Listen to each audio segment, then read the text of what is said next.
পিতৃপক্ষ আর দেবীপক্ষের সন্ধিক্ষণ হচ্ছে মহালয়া। এর মাধ্যমে দুর্গাপূজা উৎসবের সূচনা হয়। দেবী দুর্গা এই দিন পৃথিবীতে অবতরণ করেছিলেন বলে বিশ্বাস করা হয়। এটি দেবী দুর্গার জন্ম এবং অসুর রাজা মহিষাসুরের উপর তার চূড়ান্ত বিজয়ের বর্ণনা দেয়। দেবী দুর্গার উৎপত্তি কোনো একক ব্যক্তি কর্তৃক সৃষ্টি না হয়ে সকল দেবদেবীর সম্মিলিত তেজের এক প্রকাশ। মহিষাসুর নামক এক অসুরের অত্যাচারে অতিষ্ঠ হয়ে দেবতারা ব্রহ্মার কাছে সাহায্য চাইলে ব্রহ্মা, বিষ্ণু, শিবসহ অন্যান্য দেবদেবী মিলে তাদের শক্তি একত্রিত করেন। এই সম্মিলিত শক্তি থেকেই দেবী দুর্গার জন্ম হয়, যা মহিষাসুরকে বধ করার জন্য সৃষ্টি হয়েছিলেন। মা দুর্গা মহিষাসুরকে বধ করার জন্য দেবতাদের কাছ থেকে বিভিন্ন অস্ত্র পেয়েছিলেন। ব্রহ্মা পদ্ম, বিষ্ণু সুদর্শন চক্র, শিব ত্রিশূল, বরুণ শঙ্খ, যমরাজ গদা, ইন্দ্র বজ্র, বায়ু ধনুষ ও তীর, এবং কুবের নাগপাশ প্রদান করেন। এছাড়াও ইন্দ্র, অগ্নি ও কুবের অন্যান্য অস্ত্র যেমন শক্তি, খড়গ এবং ঘণ্টা প্রদান করেছিলেন। এই অস্ত্রগুলো সম্মিলিতভাবে দেবী দুর্গাকে মহিষাসুরকে বধ করতে সহায়তা করেছিল এবং প্রতিটি অস্ত্রের নিজস্ব প্রতীকী অর্থ রয়েছে। পিতৃপক্ষের কাজ। পিতৃপক্ষে প্রয়াত পূর্বপুরুষদের আত্মার শান্তি কামনা করে জলদান বা তর্পণ করা হয় এবং পরলোকগত পূর্বপুরুষদের শ্রদ্ধা জানানো হয়। পুরাণ মতে ব্রহ্মার নির্দেশে পিতৃপুরুষরা এই 15 দিন মনুষ্য লোকের কাছাকাছি চলে আসেন। তাই এই সময় তাদের উদ্দেশ্যে কিছু অর্পণ করা হলে তা সহজেই তাদের কাছে পৌঁছায়।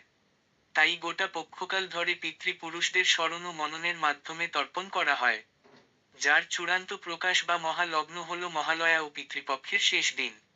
পরের দিন শুক্লা প্রতিপদে দেবীপক্ষের সূচনা হয়। সেই দিন থেকে কোজাগরী পূর্ণিমা পর্যন্ত 15 দিনই হল দেবীপক্ষ। বাঙালির শারদীয়া পুজো সমাগত। এই পবিত্র দিনে দেবী মা দুর্গার আশীর্বাদ আপনার জীবনে শান্তি, সুখ ও সমৃদ্ধি বয়ে আনুক। আপনার সকল মনোবাঞ্ছা পূর্ণ হোক। শুভ মহালয়া। জাগো তুমি জাগো,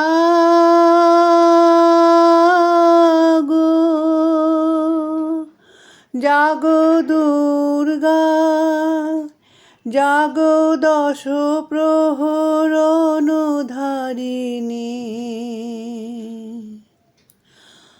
অভয়া শক্তি বল প্রদায়িনী তুমি জাগো,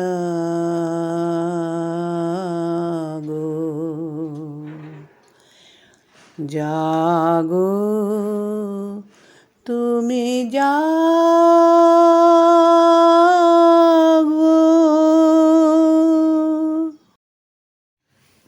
মাগো তুমি সর্বজনীন আছো হৃদয় জুড়ে, মাগো তুমি সর্বজনীন আছো হৃদয় জুড়ে।